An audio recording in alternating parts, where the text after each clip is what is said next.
Hello friends, welcome to my YouTube channels.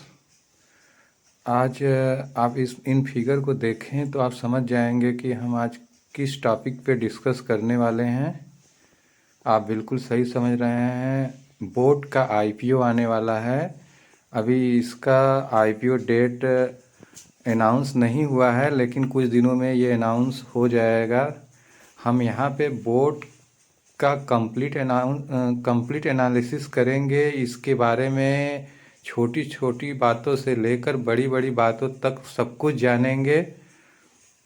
Friends, अगर इस video को देखने के बाद आपको मेरा वीडियो अच्छा लगता है तो प्लीज़ मेरे चैनल को लाइक और सब्सक्राइब कर दीजिएगा।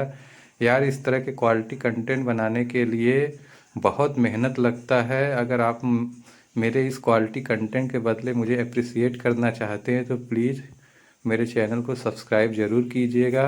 अब आते हैं हम लोग टॉपिक पे। अगर हम आईपीओ स्टेटस को देखें तो ये आईपीओ सेबी से अप्रूव्ड हो चुका है। आईपीओ का डेट नॉट अनाउंस है। टोटल आईपीओ साइज को देखें तो ये 2000 करोड़ रुपए का है, जिसमें से 900 करोड़ रुपए फ्रेश इशू है और 1100 करोड़ रुपए का ऑफर फॉर सेल है।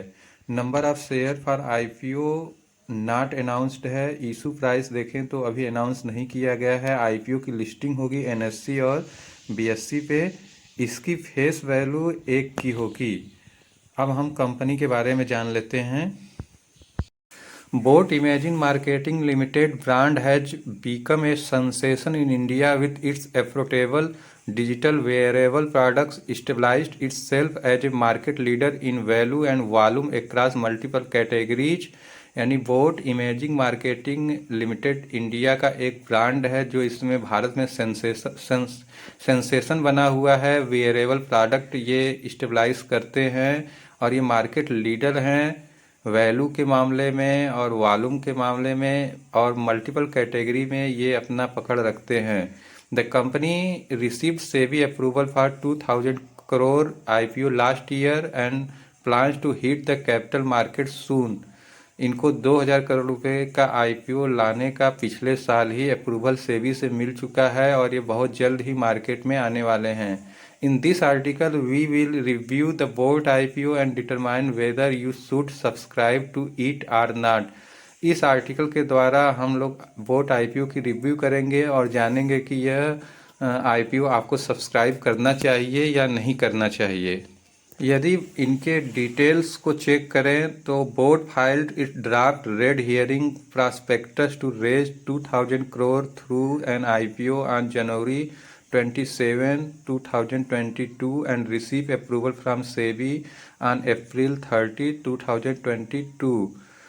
यानी बोर्ड ने जो है 2000 करोड़ रुपए का फंड रेज करने के उद्देश्य से जनवरी 27, 2022 को सेबी के यहाँ ये अप्रूवल पोस्ट किया था, जिसे 30 अप्रैल 2022 को अप्रूवल मिल चुका है। The issue comprises fresh issuance of equity shares of 9,000 crore and the remaining 11,000 crore will be an offer for sale from existing investors, जिसमें नए शेयर लॉन्च किए जा रहे हैं 900 करोड़ रुपए के और शेष 1100 करोड़ रुपए का ऑफर फॉर सेल है, जिसमें से इसमें पुराने इन्वेस्टर अपने स्टेक को बेच के बाहर निकलेंगे।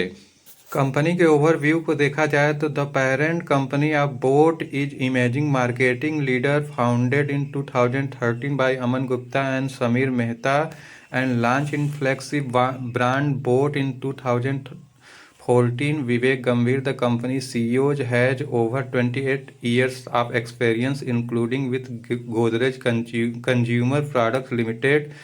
यह इमेजिन मार्केटिंग लिमिटेड बोट की पेरेंट्स कंपनी है, जिसे अमन गुप्ता और समीर मेहता ने लॉन्च किया था बोट के फ्लैगशिप में, और 2014 में विवेक गंभीर इसके सीईओ बने थे, जो कि 28 वर्ष का अनुभव रखते हैं Godrej consumer product limited company में काम करने का। Under the flagship brand the company primarily sells digital and audio wearable product like wire and wireless headphone, earphone, smart watch, Bluetooth speaker, home audio system, ETC. इस flagship के नीचे company sale करती है digital and audio wearable products, जिसमें wire and बिना wire के headphone है, earphone है, स्मार्ट वॉच है, ब्लूटूथ स्पीकर है, होम एंड ऑडियो सिस्टम है और भी बहुत कुछ। Currently the product are made through contract manufacturing in China and Vietnam. ये अपने प्रोडक्ट को कॉन्ट्रैक्ट बेसिस पे मैन्युफैक्चर कराते हैं चाइना और वियतनाम से। In addition the company has started manufacturing charging cable, power bank and other audio wearable system under the make in India initiative from Dixon manufacturing facility in Noida. आगे ये Dixon manufacturing Noida से make in India brand के अंतर्गत charging cable, power bank और other audio wearable system Bharat में ही manufacture करा रहे हैं। To date boAt has raised a total funding of $170 million over the 7 round with leading venture capitalists including Warburg Pincus, Qualcomm Ventures, Malabar Investment Associate etc. participating in the funding round. The last funding round closed at the valuation of $1.4 billion.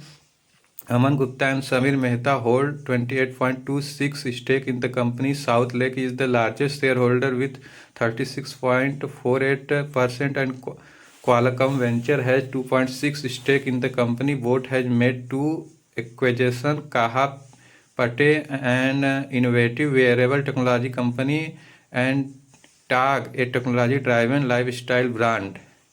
आगे इसमें हम देखें तो इनके joint ventures भी हैं, जो कि Warburg Pincus, Qualcomm ventures, Malabar investment associate, ये सब इनके जॉइंट वेंचर हैं और ये इनमें अपना फंडिंग किए हुए हैं। और लास्ट फंडिंग $1.4 बिलियन की हुई थी। अमन गुप्ता एंड समीर गुप्ता इसमें 28.26% स्टेक होल्ड करते हैं।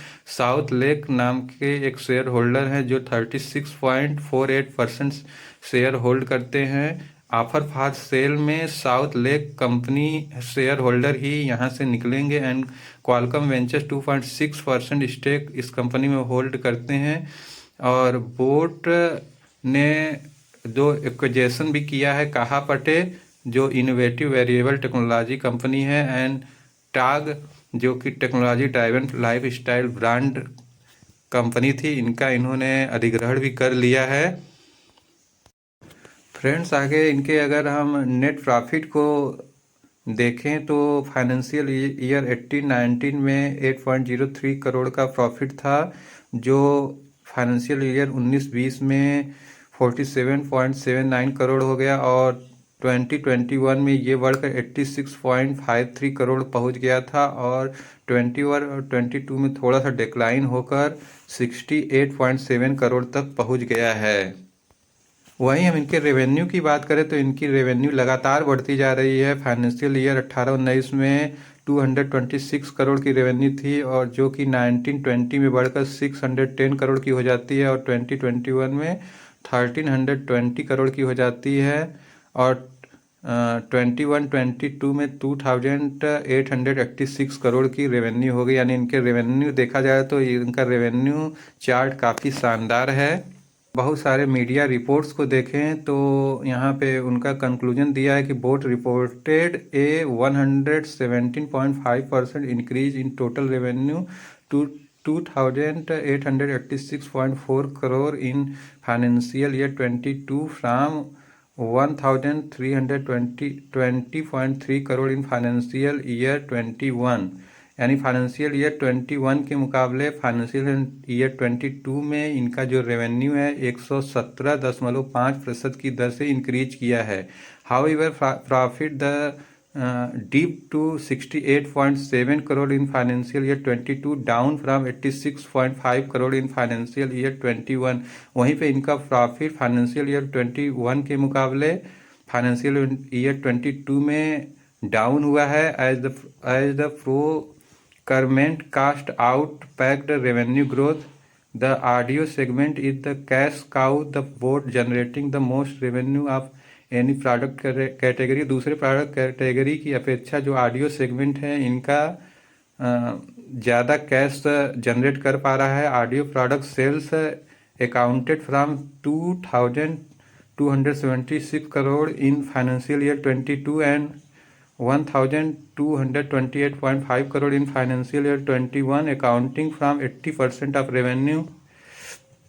यहाँ पे ऑडियो प्रोडक्ट की जो सेल है फाइनेंशियल ईयर 21 में 1228.5 करोड़ की थी, जो कि फाइनेंशियल ईयर 22 में 2276 करोड़ रुपए की हो जाती है। ऑडियो सेल से इनकी कुल रेवेन्यू का 80% जनरेट होता है।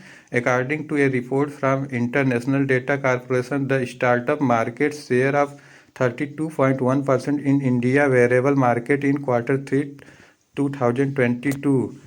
एक इंटरनेशनल डेटा कॉर्पोरेशन के रिपोर्ट के अनुसार ये भारत का जो वेरिएबल मार्केट है इसमें 32.1% इनकी भागीदारी है। वहीं इनके रेवेन्यू ब्रेकअप को देखा जाए तो फाइनेंशियल ईयर 19 में ये 226 करोड़ का रेवेन्यू करते थे, जो बढ़ की फाइनेंशियल ईयर 20 में 609.1 करोड़ का हो जाता है, और फाइनेंशियल ईयर 21 में ये बढ़कर 1320 करोड़ का हो जाता है, और फाइनेंशियल ईयर 22 में 2886 करोड़ रुपए का हो जा रहा है। यानी रेवेन्यू लगातार बढ़ता जा रहा है। और इबिटा को देखा जाए तो फाइनेंशियल ईयर 19 में 14.1 करोड़ का था, और फाइनेंशियल ईयर 20 में 75.94 करोड़ का था, फाइनेंशियल ईयर 21 में 133.30 करोड़ का था, और फाइनेंशियल ईयर 22 जो कि सितंबर 30 तक दिया हुआ है 171.6 करोड़ रुपए का इबिटा था। और वहीं इनके मार्जिन को देखें तो फाइनेंशियल ईयर में ये 6.26% का मार्जिन कर पा रहे थे, जो कि 20 में बढ़कर 12.52% हो गया,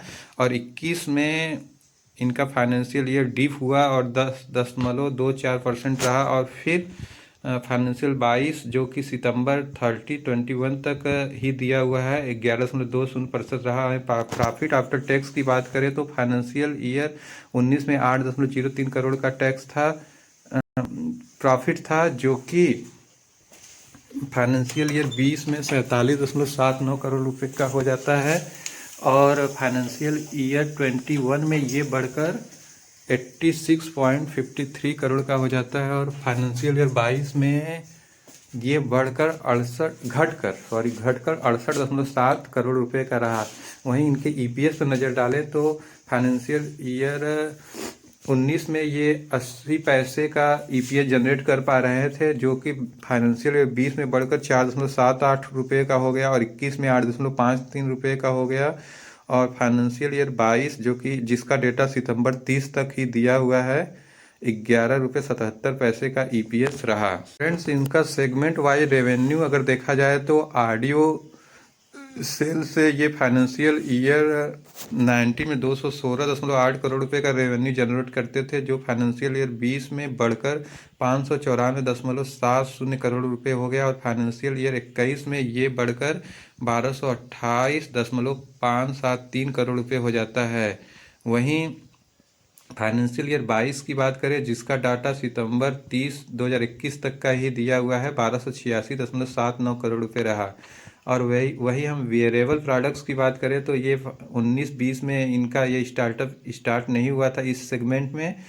फाइनेंशियल 21 में ये 54.80 करोड़ रुपए का रेवेन्यू जनरेट कर पा रहे थे, और फाइनेंशियल ईयर 22 जो कि सितंबर 30 2021 तक का ही दिया है 217.52 करोड़ रुपए की रेवेन्यू जनरेट कर पा रहे थे। और अदर सेगमेंट की बात करें तो फाइनेंशियल ईयर 19 में 9 करोड़, और फाइनेंशियल ईयर 20 में 14 करोड़, और फाइनेंशियल ईयर 21 में 30 करोड़, और फाइनेंशियल ईयर 22 में 43.55 करोड़ अप्रॉक्सीमेट में ये रेवेन्यू अदर सेगमेंट से भी जनरेट कर पा रहे थे। अब हम जानेंगे कि ये आईपीओ जो ला रहे हैं इससे जो इनको धन मिलेगा, मनी मिलेगी, वो इसका करेंगे क्या। तो यहाँ पे दिया हुआ है कि out of 2000 crore only 900 crore of the total IPO proceed is coming through fresh issue of equity share. 700 crore will be used to repay debt and the remaining 200 crore will be used for other corporate purpose। ये जो 2000 करोड़ का IPO लाए हैं इसमें से 900 करोड़ में ये 900 करोड़ रुपए का फ्रेश इक्विटी शेयर जारी कर रहे हैं, जिसमें से 700 करोड़ रुपए ये अपने कर्ज को देने में, रीपे करने में खर्च करेंगे, और 200 करोड़ रुपए खर्च करेंगे जो कारपोरेट अन्य पर्पज हैं उन पे। और in the offer for sale Aman Gupta and Sameer Mehta are selling share worth ₹150 crore and South Lake investment is selling share worth ₹800 crore. और ऑफर फॉर सेल के जरिए अमन गुप्ता और समीर गुप्ता जो कि इसके फाउंडर हैं, ये 150 करोड़ रुपए का शेयर सेल करेंगे। और साउथ लेक इन्वेस्टमेंट जो इसका इसमें इन्वेस्टर है वो करीब 800 करोड़ रुपए का सेल करेगा, यानी ये लोग अपने शेयर को बेच के यहाँ से निकलेंगे। Should you subscribe to boAt IPO, क्या हमें इस आईपीओ को सब्सक्राइब करना चाहिए? इसके बारे में अगर हम जाने तो boat is A category leader in audio system with strong market positioning and brand recall across multiple customer segment. यानी बोट जो मार्केट लीडर है इस कैटेगरी में, बहुत सारे सेगमेंट में ये मार्केट लीडर है। The company release heavily an online marketplace to sell its production and in financial year 21 में ये ऑनलाइन मार्केट के द्वारा बहुत ज़्यादा सेल करते थे। The company sold 85.84% of its products volume through e commerce platform. यानी ये अपने प्रोडक्शन का 85.84% जो है ई कॉमर्स प्लेटफॉर्म्स के द्वारा ही सेल करते हैं। Before discussing the strength and opportunity let's examine the key risk and weakness. अब हम इसके वीकनेस को भी देख लेते हैं। इसमें कुछ वीकनेस फाइंड आउट किए गए हैं, जैसे कि the company manufacture its product through contract manufacturing in China and Vietnam. This opens multiple risk like worsening geopolitics which can effect the availability of products and foreign currency exchange risk. यानी ये जो अपना maximum manufacturing करते हैं China और Vietnam से करते हैं, कभी भी जियोपॉलिटिक्स के कारण इनका प्रोडक्शन प्रभावित हो सकता है और फॉरेन करेंसी एक्सचेंज भी इसके लिए खतरा है। BoAt has no intellectual property rights are in house product innovation and depends heavily on marketing campaigns to sell it products so the business model can be easily copied and scaled by other players in the same segment. यानी इनका कोई in house production नहीं है और इनकी जो company है जो ये प्रोडक्शन करते हैं उसे दूसरा कोई भी आसानी से कॉपी कर सकता है, ये भी इसका एक मेजर रिस्क है। अब यदि हम इनके स्ट्रेंथ एंड अपॉर्चुनिटी की बात करें तो ये मार्केट लीडर हैं विभिन्न फास्ट ग्रोइंग प्रोडक्ट कैटेगरीज में, और ये मार्केट लीडर हैं वेयरेबल एंड हेयरल प्रोडक्ट इन इंडिया में। और इन्होंने जेबी विद डिक्सन टेक्नोलॉजी के साथ एक कॉन्ट्रैक्ट मैन्युफैक्चरिंग कॉन्ट्रैक्ट किया है जो कि ब्लूटूथ इनके लिए बनाएगी। और ये अपने फ्लैगशिप के अंतर्गत अंतर्राष्ट्रीय मार्केट में core audio and wearable products को भी अगले फेज में उतारने का प्रयत्न कर रहे हैं। आज बोर्ड का कंप्लीट एनालिसिस किया गया। उपरोक्त एनालिसिस के आधार पे आप स्वयं डिसाइड कर सकते हैं कि आपको इस आईपीओ को सब्सक्राइब करना है या नहीं करना है, क्योंकि मार्केट में इन्वेस्ट करना एक रिस्क का काम होता है। इसमें आप अपना गहन अध्ययन स्वयं भी कर लें ताकि जो है आने वाले भविष्य में किसी हानि से आप बच सकें। धन्यवाद।